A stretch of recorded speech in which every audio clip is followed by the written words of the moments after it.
মুহাম্মদ সাল্লাল্লাহু আলাইহি ওয়াসাল্লাম আমাদেরকে যা আদেশ করেছেন, আমাদেরকে যা করতে বলেছেন, এর বিরুদ্ধে যারা যাবে, এর বিরুদ্ধে যারা কাজকর্ম করবে, এর বিরুদ্ধে যারা দুনিয়াবি যত কোনো কাজকর্ম করবে, ইসলাম যদি বিরোধিতা, সেটা যদি ইসলাম একসেপ্ট না করে, তাহলে সেই ব্যক্তি তো মানুষই তো ভুল কাজ করে। তো সে ব্যক্তি যখন ওই কাজটা করে, তার মানে সে ব্যক্তি ওই সময় শিক্ষিত থাকে না, সে ব্যক্তি ওই সময় কি থাকে? মূর্খ। কেন মূর্খ বললাম? আল্লাহ তাবারক ওয়া তাআলার রাসূল কেন এসেছেন? তিনি জাহিলিয়া, জাহাল শব্দটা হচ্ছে জাহেল। জাহেল মানে হচ্ছে মূর্খতা, অযোগ্যতা, জ্ঞানহীন।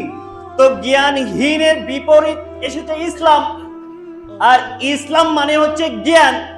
আর এই জ্ঞান যারা অর্জন করে না, এই জ্ঞানের যারা বিরুদ্ধে কাজকর্ম করে এই দুনিয়ার মধ্যে যারা জ্ঞানহীন অবস্থায় থাকে, তারা হচ্ছে যারা দুনিয়ার মধ্যে আল্লাহ রাসূলের কথা মেনে চলে না, এই দুনিয়াবি কাজ করে তিনার কথা না মেনে, তো ওই কাজ ব্যক্তি করে, আর ওই ব্যক্তি হচ্ছে মূর্খ।